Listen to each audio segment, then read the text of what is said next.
Hello students, welcome to channel. Previous lecture में आपने पढ़ा कि वेक्टर स्पेस क्या होता है। ठीक है, आज हम देखेंगे linear independence, dependence and combination क्या है। तो थोड़ा सा मैं प्रीवियस क्लास के बारे में आपको बता दूं। तो वेक्टर स्पेस जब हम बना रहे होते हैं तो उसमें हम 9 प्रॉपर्टीज़ को सेटिस्फाई करा रहे होते हैं, राइट। तो वेक्टर स्पेस जब हम बनाते हैं, ये किसी फील्ड के ऊपर बनाते हैं हम, राइट। इतना तो आपको याद ही होगा। उसके अलावा फिर ये 9 प्रॉपर्टीज़ को सेटिस्फाई करता है। ये ग्रुप अबेलियन बनता है अंडर एडिशन, और बाकी की 4 प्रॉपर्टीज़ जो बचती हैं वो स्केलर प्लस एडिशन में काम करती है। ठीक है, अब चलिए आगे बढ़ते हैं इसमें। तो लीनियर इंडिपेंडेंस क्या है?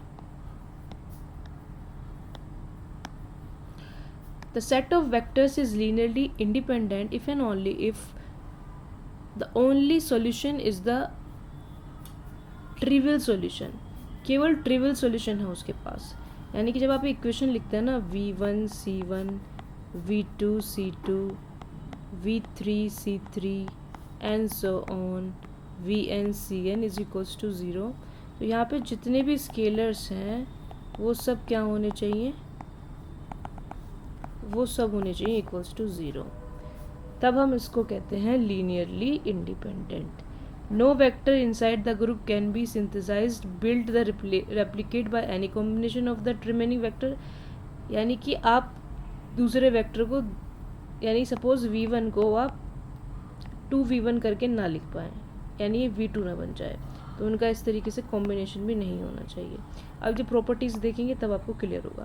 तो फिलहाल आपको सिर्फ इतना ध्यान रखना है कि लीनियरली इंडिपेंडेंट में सारे स्केलर्स 0 होने चाहिए, केवल उस इक्वेशन के पास ट्रिवियल सॉल्यूशन होना चाहिए। आगे बढ़ते हैं। नाउ द लीनियरली डिपेंडेंट क्या होता है? Linearly dependent, the set of vectors is linearly dependent if there exists the scalars, at least one scalar is non-zero। अभी जब हमने यहाँ पर ये कहा कि v1 c1 v2 c2 v3 c3 and so on vn cn is equals to, हमने कहा कि c1 सब 0 होनी चाहिए। यहाँ पर हम कह रहे हैं कि चलिए कम से कम एक एलिमेंट ऐसा हमें मिल जाए। सपोज मैंने कहा कि वो c4 है, वो नॉट इक्वल्स टू 0 है, तब हम इसको कहते हैं linearly dependent. That's it. Now the next term is linear combination. Linear combination क्या है? A linear combination in algebraic expression formed by multiplying each vector in a specific set by a corresponding scalar constant। ठीक है, क्या है linear combination? एक algebraic expression है जो multiplying each vector in a specific set by a corresponding scalar constant and summing the result terms together, it represents the structural process of scaling, stretching or reversing building blocks to forge a brand new vector inside the space। ठीक है, कुल मिला के simple क्या है? ये एक algebraic expression है किसका? c1 v1 c2 v2 vectors और स्केलर्स का। जैसे कि आप जानते हैं कि इस तरीके से हम स्केलर मल्टीप्लिकेशन करते हैं और हम इसको लिख रहे हैं समेशन ci vi, और जहाँ से i is equals to 1 to n है या जो भी है, ये होता है लीनियर कॉम्बिनेशन। ठीक है, अब यहाँ पर आप चाहें तो कुछ एग्जांपल देख सकते हैं। जैसे ये v1 वेक्टर है, ये v2 वेक्टर है। Choosing the scalar weights c1 is equals to 3 and c2 is equals to -2, तो हम यहाँ पर एक लीनियर कॉम्बिनेशन बना लेंगे। किस तरीके से? इस तरीके से। अब यहाँ पे इंडिपेंडेंट और डिपेंडेंट सेट की बात हो जाएगी।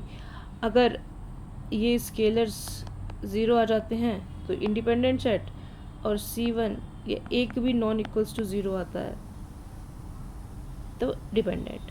अभी कॉम्बिनेशन में क्या है? देखो, ये v1 है, ये v2 है। अब यहाँ पर आप कोई भी स्केलर लें, 3v1 -2v2 करें। ठीक है, ये यहाँ पे प्लस या माइनस का सिंबल बनेगा।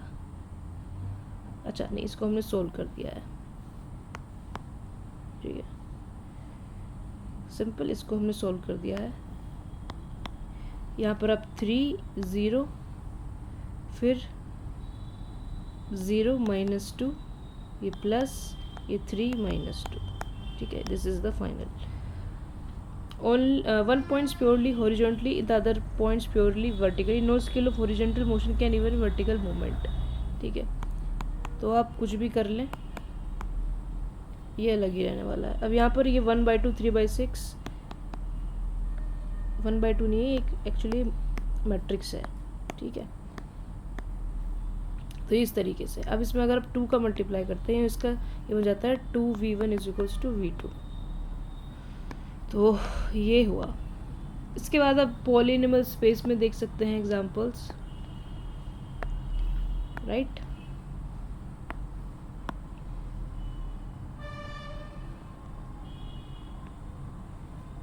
A vector space with continuous function act as vector, especially polynomials of degree 2 or less.